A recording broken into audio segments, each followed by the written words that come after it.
Hello everyone दोस्तों, मैं अरुण शर्मा। आप देख रहे हैं द सोच। दोस्तों इस वीडियो में बात करने वाले हैं महाराष्ट्र के सियासी दंगल के बारे में।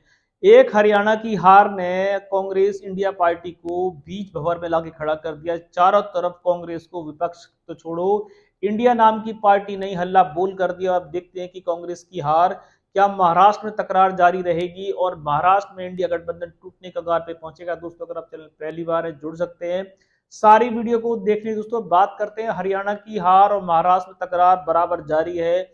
जहां तक इंडिया पार्टी सबसे ऊपर चल रही थी, जिसमें कांग्रेस पार्टी का सबसे बड़ा रोल माना जाता था, पर एक हरियाणा की हार ने कांग्रेस को दोबारा से नीचे के पायदान पर लाके खड़ा कर दिया।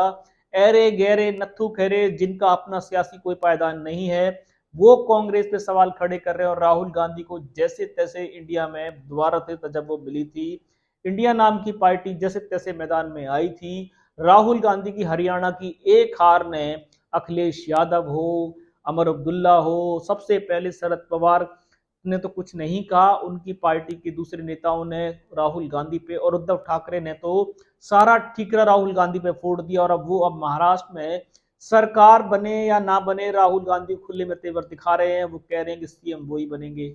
एक इंडिया पार्टी जो आपस में सहयोग नहीं कर पा रही। हार जीत दोनों पहलू हैं। अगर कांग्रेस किसी गलत नीतियों के चलते, आपसी पार्टी के मतभेद के चलते हरियाणा में हार गई, तो इससे राहुल गांधी और कांग्रेस कहां वीक हो गई। इसमें उद्धव ठाकरे, प्रियंका चतुर्वेदी, अखिलेश यादव और अमर अब्दुल्ला को इतना दो दो फाड़ करने की क्या जरूरत थी। क्या राहुल गांधी को सिर्फ एक बहाना था और राहुल गांधी को उनको मैदान में इस तरीके से घेरने की तैयारी पहले से हो चुकी थी। कांग्रेस पार्टी के साथ अब देखा जाए तो अखिलेश यादव ने यूपी में अपना चुनाव में 10 सीटों में अपनी मनमर्जी करते हुए एक भी सीट कांग्रेस को नहीं दी। भले ही वो ऐसे कह रहे हैं कि कांग्रेस के साथ गठबंधन जारी रखेंगे, पर गठबंधन जारी किस दिशा में रहेगा जब अखिलेश यादव ने उनको यूपी में एक सीट नहीं दी। महाराष्ट्र की बात करें तो उद्धव ठाकरे, जो पहले से ही इंडिया पार्टी को आंखें दिखा रहे थे, बीजेपी से करारी शिकस्त करने के बावजूद, पार्टी के नाम निशान चिन्ह छिन्न के बावजूद भी, वो आज भी महाराष्ट्र में सबसे बड़ा दिन नेता समझते हैं। शरद पवार को भी वो दो दो टूक आंखें दिखाते रहते हैं।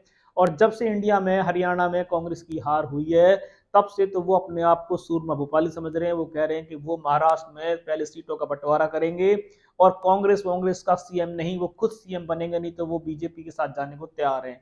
ऐसी वो आंखें दिखा रहे हैं। शरद पवार ने अब तक उनको कुछ नहीं बोला है, राहुल गांधी ने इस पर कोई अपनी टिप्पणी नहीं की है, क्योंकि राहुल गांधी और कांग्रेस पार्टी अभी अपने हार के मंथन में जारी है। वो भूपेंद्र सिंह हुड्डा, कुमारी सैलजा से मंथन कर रहे हैं कि हरियाणा में ईवीएम का दोष है या हुड्डा का दोष है या सैलजा का दोष है।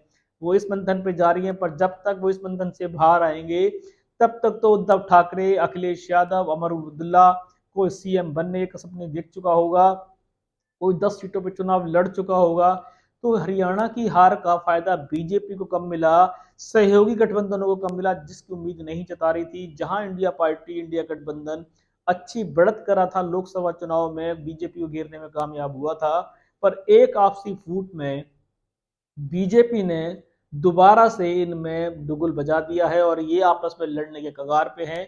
अब देखते हैं कि 3 राज्यों के इलेक्शन में, झारखंड, महाराष्ट्र और उत्तर प्रदेश में जो इलेक्शन होने के कगार पे है, क्या ये गठबंधन नाम मात्र का रह जाएगा या राहुल गांधी को दोबारा से, जिस तरीके से पहले भी ये आम दल घेरते थे, वैसे घेरेंगे। क्या कांग्रेस पार्टी अकेली रह जाएगी, जिस तरीके से अब ये पार्टियां अपने आप को आजमाने को तैयार है। दोस्तों इस रुझान पे नजर बना के रखेंगे कि हरियाणा की हार और कांग्रेस गठबंधन में तकरार जारी है और ये तकरार महाराष्ट्र के इलेक्शन को ले डूबेगी। और क्या कांग्रेस पार्टी की राहें अखिलेश यादव से अलग होंगी, क्या महाराष्ट्र से उद्धव ठाकरे के साथ भी दो टूक बात हो जाएगी, और देखा जाए तो झारखंड में भी क्या कांग्रेस पार्टी अकेले लड़ती नजर आएगी, जिसका विपक्ष और सहयोगी दल कह रहे हैं कांग्रेस अकेली बीजेपी से लड़ाई नहीं कर सकती। तो ये कांग्रेस को मैदान में अकेला छोड़ के भागने की तैयारी कर चुके हैं। अगर इस रुझान पे कुछ सटीक विश्लेषण होगा, समय से पहले बताएंगे। अगर आप चैनल में पहली बार हैं, जुड़ सकते हैं सारी वीडियो को देख। दोस्तों मैं अरुण शर्मा मिलूंगा नई सोच के साथ। अपना ध्यान रखें। नमस्कार।